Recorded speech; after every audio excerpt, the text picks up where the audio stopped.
अलिक अप्ठ्यारो भइरहेछ है, त्यो तपाईँहरूले जनाइदियो भनेदेखि चाहिँ अति नै उत्तम हुने थियो। अनि अब जो भाइ बहिनीहरू जाँदैछ अनि अरूले मलाई धेरैले मलाई फोन गरेर पनि सोधे कि नानीहरूले के लगेर जाने भनेर। योभन्दा पहिला मैले पोहोरको साल पनि यसै विषयमा एउटा भिडियो बनाएको थिएँ।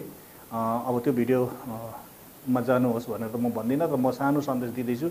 नानीले घरबाट लाँदाखेरि केही पनि लानु पर्दैन है, लुगाफाटाहरू पुरा नपठाउनुहोस्। सिर्फ एक पेयर लुगा जो छ फेर्ने लुगा र एक पेयर जो छ ट्राभलिङको लागि। ट्राभलिङको लागि अहिले गर्मीको मौसम छ, पेन्ट हाफ पेन्ट, चप्पल, के अरे भेस्ट, एकदम खुल्ला टाइपको भेस्टहरू लगाएर ट्रेनको सफर गरेर जाँदाखेरि हुन्छ। अनि जब लास्ट स्टेसन पुग्छ, जब त्यहाँबाट चाहिँ हामी के भन्छ सेन्टर जानुपर्छ भनेपछि त्यहाँदेखि गएपछि चाहिँ पेन्ट सर्टहरू लाउँदाखेरि हुन्छ है। तर पेन्ट सर्ट पनि एकदम पतला खालको लगेर जाने। अहिले गरमको मौसम छ, धेरै कुरो केही पनि नलानु। आफ्नो के भन्छ अन्डर गार्मेन्ट्स जो छ, भेस्ट भइगयो है, अन्डर गार्मेन्ट्स जति पनि लुगाहरू छ त्यो तपाईँहरूले 4-5 वटा लाँदाखेरि हुन्छ, त्यो चाहिँ हुन्छ। तर तपाईँले राम्रो राम्रो लुगा, किम्ती लुगाहरू लगेर नजानुहोस्, किनभने त्यहाँनिर राख्ने जग्गै हुँदैन। तपाईँहरूलाई आर्मीको के अरे ड्रेस लगाउने राख्ने जग्गा त हुँदैन भनेपछि त्यो सिभिल ड्रेस राख्ने त झन् जग्गै हुँदैन। नमस्कार, र आज फेरि हजुरको समक्ष आएको छु एउटा सानो भिडियो लिएर, किनभनेदेखि सन्देश दिनु जरुरी छ। अब तपाईँहरूलाई जानकारी नै भएको कुरो मैले पहिल्यै भनिसकेको थिएँ कि अप्रिल 10 तारिकसम्म हाम्रो अग्निवीरको लागि आवेदन गर्ने समय अझै पनि छ भनेर है। र अब 10 दिन रह्यो है, र जस्तो चाहिँ गरेको छैन उहाँहरूले फटाफट गरिहाल्नुहोस्। यो जुन चाहिँ अग्निवीरको लागि आवेदन गर्नु छ। र अर्को कुरा चाहिँ के छ भनेदेखि हाम्रो जति पनि अब बसिसकेको छ हाम्रो भाइहरू जो घरदेखिको अब जाँदैछ है, आफ्नो सेन्टरमा जाँदैछ। र कतिजनाले सेन्टरहरूको लागि सोधिरहेको थियो मलाई, कताबाट जानुपर्ने बाटो के हो।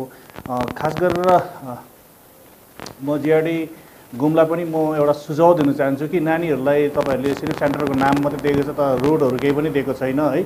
त्यो रुट्सहरू पनि तपाईँहरूले सम्झाइदियो भने चाहिँ अति नै उत्तम हुने थियो। किनभनेदेखि नानीहरू पहिला दफा घरदेखिको पहिला दफा एक्लै निस्किरहेको हुन्छ, त्यो उनीहरूलाई गाइड गर्नु जरुरी छ। धेरैले मलाई सोध्यो कहाँबाट लिनुपर्ने टिकट, कुन चाहिँ गाडी ट्रेन गर्नुपर्ने है, कसरी गर्नुपर्ने भन्ने कुरोहरू मलाई सोध्यो है।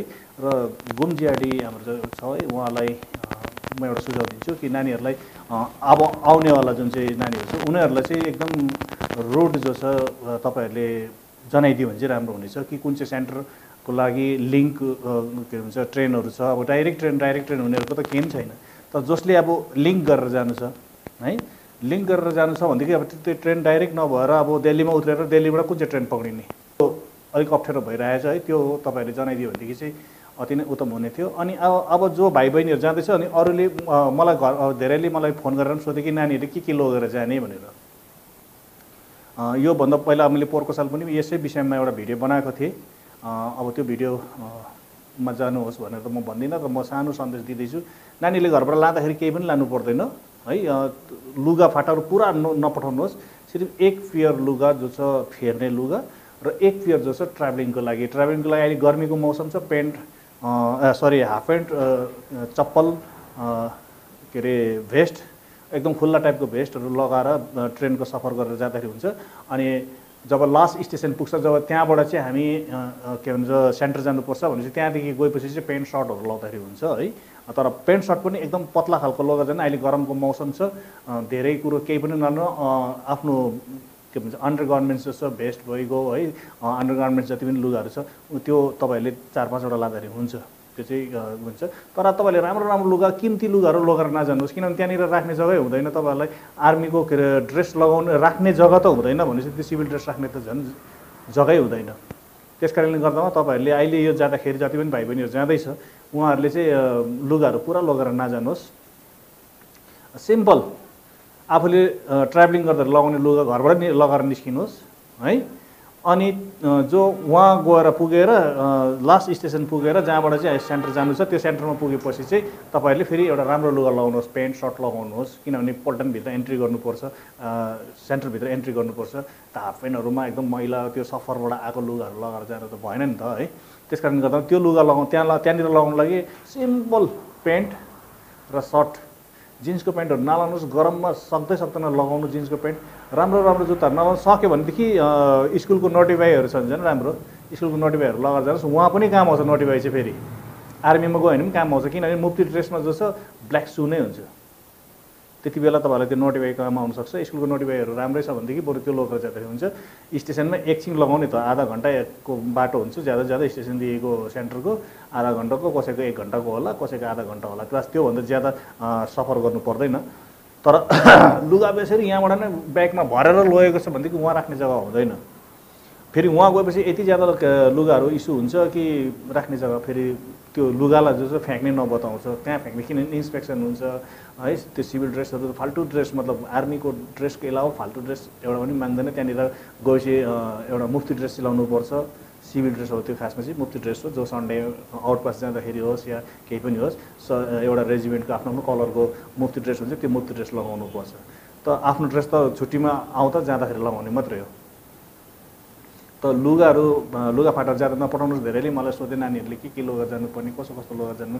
हुन त नानीहरूलाई बोलाएको छ, फेरि 23 तारिक बोलाएको छ, 24 तारिक बोलाएको छ, 25 तारिक बोलाएको छ माथि।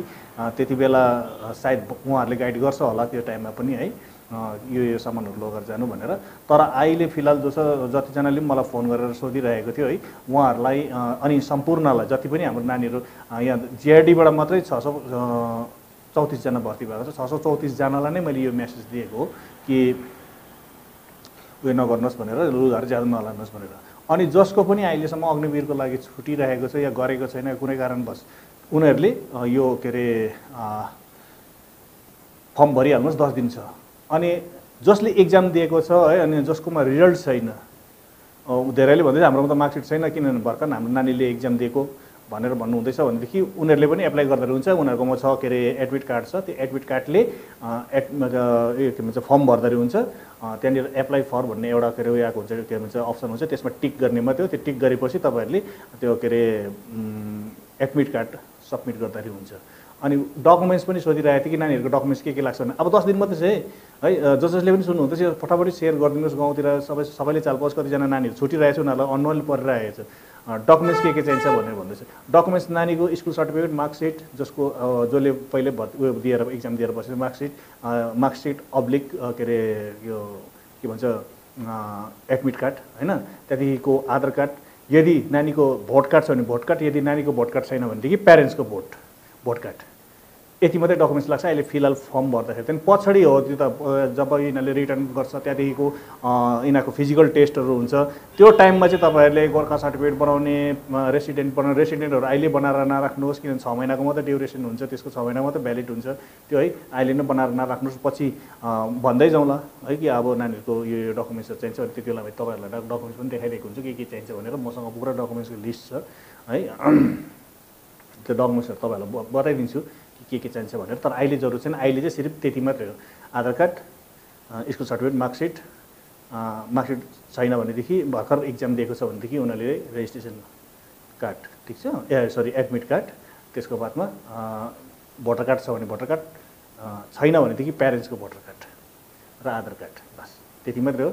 र ज्यादा भिडियो बनाउनु चाहदिनँ म, किन यो सन्देश दिन चाहेको थिएँ तपाईँहरूलाई। अगाडि कुनै पनि प्रकारको अपडेटहरू छ भने म तपाईँहरूलाई अपडेट दिँदैछु। र अस्तिको भिडियोमा मैले फेरि अस्ति लास्ट भनेको थिएँ मैले स्टक भिडियोमा, यो कार्ड जो छ एकदम उपयोगी कार्ड छ नानीहरूको लागि। अग्निवीरमा के चाहिन्छ, कति एज छ, धेरैले अब सोधिरहेछ, नयाँ प्यारेन्ट्सहरूलाई थाहा छैन है। उहाँहरूले लिएर राख्नुहोस्। यदि अर्को साल तपाईँको नानी रेडी हुँदैछ भनेदेखि, या गाउँमा भाइ बहिनीहरू छ या तपाईँको भाइहरू छ कोही भनेदेखि, उनीहरूलाई यो तपाईँहरूले दिनुहोस्। यो अग्निवीरको छ है, मसँग अग्निवीरको यो पेम्पलेट मलाई माथि जलपटबाट दिइरहेको छ, बाँडिदिनुहोस् भनेर है। जसलाई चाहिन्छ तपाईँले मलाई व्हाट्सएप गर्न सक्नुहुन्छ। मेरो प्रोफाइलभित्र पसेर मेरो नम्बर छ, त्यहाँ व्हाट्सएप गर्न सक्नुहुन्छ। अर्को जो छ अदर र्याङ्क्सको लागि यो मतलब जिडीको मात्रै छैन है, नानीहरूले ओभर एज भयो भनेर उयो गर्दैन। तर यहाँ के भन्छ अर्को पनि छ यहाँ अदर र्याङ्क्सको लागि। अब हेर्नुहोस् यहाँनिर एज 20 देखि लिएर 25 वर्षको पनि छ, ठिक छ, 19 देखि लिएर 25 वर्षको पनि छ, ठिक छ। तर नानीले पढेको हुनु पऱ्यो, ग्रेजुएसन हुनु पऱ्यो है। 26 देखिको 34 वर्षसम्मको पनि छ, यो जुनियर कमिसन अफिसरको लागि है। यस junior commission officer and other भनेपछि अरू पनि र्याङ्क छ यसमा है। अनि अर्को जो छ हाम्रो नानीहरूले अफिसर र्याङ्कको लागि यदि एप्लाई गर्न चाहन्छ भनेदेखि उहाँहरूले पनि यो कार्ड मसँग लिन सक्नुहुन्छ। इन्डियन आर्मीमा जुन चाहिँ अफिसरको लागि जान्छ भनेदेखि अनि हाम्रो गर्ल्सहरूले खास गरेर मलाई धेरैले गर्ल्सहरूले सोधे कि के अरे सर हाम्रो त फर्मै भएको छैन फर्मै अस्ति एउटा नानीले फर्म चाहिँ भरेछ तर उल्टा भरि पठाएको छ डिस्ट्रिक्ट के भन्छ कलकत्ता सबै कुरो कलकत्ता गरिदिएछ हो गाउँको एड्रेस हुनुपर्ने जग्गामा सब त्यो भर्नु नजानेको त होला बिचरा जुन चाहिँ अब साइबरको मान्छेहरू थियो है उहाँहरूले भर्नु नजानेको होला मैले त्यसको बारेमा डिटेल्समा मैले पिछला भिडियो पनि बनाएको छु तपाईँले एक स्क्रोल गर्नुभयो भनेदेखि मेरो प्रोफाइलभित्र पसेर एक स्क्रोल गरेर पनि त्यो भिडियो भेट्नुहुन्छ तपाईँहरूले त्यसमा मैले क्लियर भनेको छु कि जो हाम्रो छोरीहरू गर्ल्स जो चाहिँ आर्मीमा जान चाहँदैछ सिएमपीको लागि भ्याकेन्सी छ है त्यहाँ चाहिँ तपाईँहरूले एआरओ क्यालकाटामा पस्नुपर्छ बुझ्नुभयो जब अनलाइन फर्म भर्दाखेरि त्यो एउटा अप्सन आउँछ वेस्ट बेङ्गल सिलेक्ट गरेर त्यहाँदेखि तपाईँहरूको डिस्ट्रिक्ट खोलिन्छ डिस्ट्रिक्ट खोलिँदाखेरि एआरओ कलकत्ता पनि आउँछ है त्यो एआरओ कलकत्ताभित्र पसिसकेपछि तपाईँहरूले वुमेन पुलिसको पनि एउटा त्यहाँनिर जग्गा पाउँछ त्यहाँनिर गएर त्यसलाई क्लिक गरेपछि भित्र पुरा के अरे फर्म खोलिन्छ फर्म खोलेपछि तपाईँहरूले त्यसमा सबमिट गर्न सक्नुहुन्छ धेरै नानीहरूले त भरिसकेको रहेछ मैले फिडब्याक लिँदैछु है धेरैको सक्सेस भइसकेछ तर कतिजना चाहिँ बिचराहरू अड्किरहेको छ त्यो भएकै छैन खोलिएकै छैन कतिजना जग्गामा चाहिँ कहाँ केटीहरूको लेडिजको त भ्याकेन्सी छैन भनेर फर्काइदिँदो रहेछ फेरि मलाई फोन गर्छ फेरि म भन्छ होइन यस्तो यस्तो गर्नु यस्तो यस्तो गर्नु भनेर जान्छु गरिदिन्छु भनिदिन्छु तर पनि उल्टापुल्टा भरिदिइरहेको छ र यसको लागि चाहिँ तपाईँहरूले केही गर्नु पर्दैन सिम्पल्ली गएर साइबरमा जानुहोस् साइबरमा गएर तपाईँहरूले एआरओ कलकत्ता खोल्नु लाउनुहोस् मतलब वेस्ट बेङ्गलमा पसेपछि एआरओ कलकत्ता खोल्नु लाउनुहोस् त्यो एआरओ कलकत्ताभित्र खोलेपछि तपाईँको पुरा डिस्ट्रिक्ट सरी के अरे पुरा एआरओ कलकत्ताभित्र पसेपछि तपाईँहरूको पुरा ट्रेडको आउँछ टेक्निकल आउँछ जिडीको आउँछ जिडी के भन्छ के अरे एमपी मिलिट्री पुलिस वुमेनको पनि आउँछ सबै कुरो आउँछ त्यो मिलिट्री पुलिस वुमेनमा टक्क पसेर तपाईँहरूले फर्म भर्यो भने भइगयो सिम्पल छ फर्म भर्नु केही ठुलो कुरो छैन र जसले पनि अझै पनि बुझ्नु सक्नु चाहनु भएको छैन र बुझ्नु भएको छैन भनेदेखि तपाईँले मलाई फोन मार्फत पनि बुझ्नु सक्नुहुन्छ एकदम म 24 घण्टा तपाईँहरूको सेवाको लागि म छु किनभनेदेखि म रिटायर हो म समाजको लागि मैले यो योगदान दिइरहेको छु मलाई तपाईँहरूको सेवा गर्नु पाउँदा म खुसी हुनेछु अनि जसले पनि यो कार्डहरू पाउनु भएको छैन कार्ड मसँग लिनुहोस् यदि यहाँ नजिकै खरसाङको कहीँ छ भनेदेखि त मेरो घरमै आएर लानु यो के अरे हार्ड कपी पनि लगेर जान सक्नुहुन्छ मेरोमा थुप्रो छ है यस्तै बन्डल 10-12 बन्डल छ मसँग मलाई दिइरहेको छ माथिबाट सरहरूले बाँडिदिनु भनेर र यो कार्ड पनि लिन सक्नुहुन्छ भन्ने तपाईँहरूलाई म सुझाव दिँदै यो भिडियोलाई आजको भिडियोलाई म यहीँ नै अन्त गर्छु नमस्कार।